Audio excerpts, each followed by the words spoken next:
Assalamualaikum warahmatullahi wabarakatuh. Saya akan mempresentasikan ragam dialog interaksi manusia dan komputer.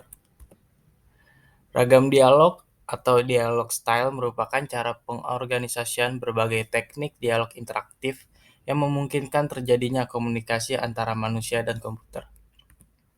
Ada pula tujuan ragam dialog untuk mendapat satu kriteria yang sangat penting dalam pengoperasian sebuah program aplikasi, yakni aspek ramah dengan pengguna atau user friendly. Beberapa sifat ragam dialog. Yang pertama, inisiatif. Pengguna memberikan tanggapan atas prompt yang diberikan oleh komputer untuk memasukkan perintah atau parameter perintah.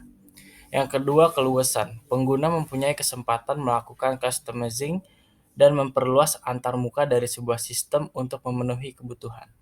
Yang ketiga, kompleksitas.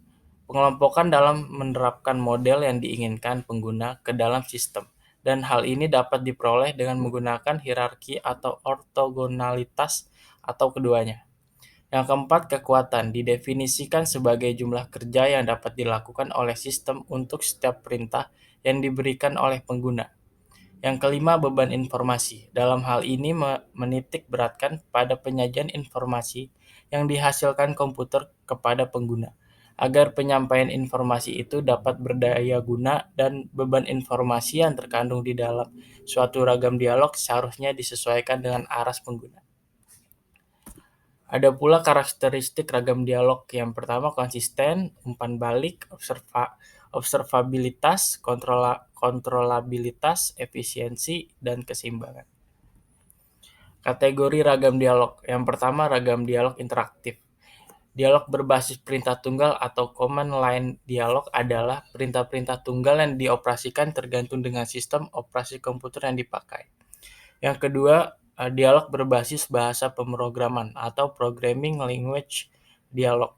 Adalah dialog yang dikemas sejumlah perintah ke dalam suatu bentuk berkas atau file berbentuk batch file. Yang ketiga, antarmuka berbasis bahasa alami atau natural language interface.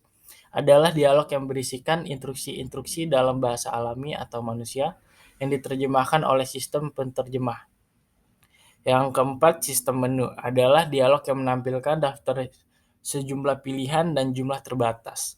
Yang kelima, dialog berbasis pengisian formulir atau form filling dialog. Adalah dialog di mana pengguna atau user dihadapkan ke suatu bentuk formulir di layar komputer yang berisi sejumlah pengisian data dan opsi atau option yang telah ditentukan. Yang keenam, antarmuka berbasis icon. Adalah dialog yang menggunakan simbol atau tanda untuk menunjukkan suatu pilihan aktivitas tertentu. Kesimpulan, efisiensi dalam komputer melibatkan berbagai macam aspek sosial, telah melahirkan bermacam-macam ragam dialog, unjuk kerja manusia dan komputer secara bersama-sama, dan hasil yang diperoleh dari kerjasama antara manusia dan komputer.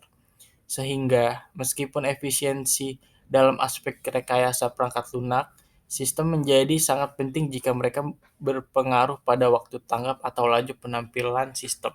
Seringkali perancangan lebih memilih untuk memanfaatkan hasil teknologi baru untuk meminimalkan ongkos pengembangan sistem.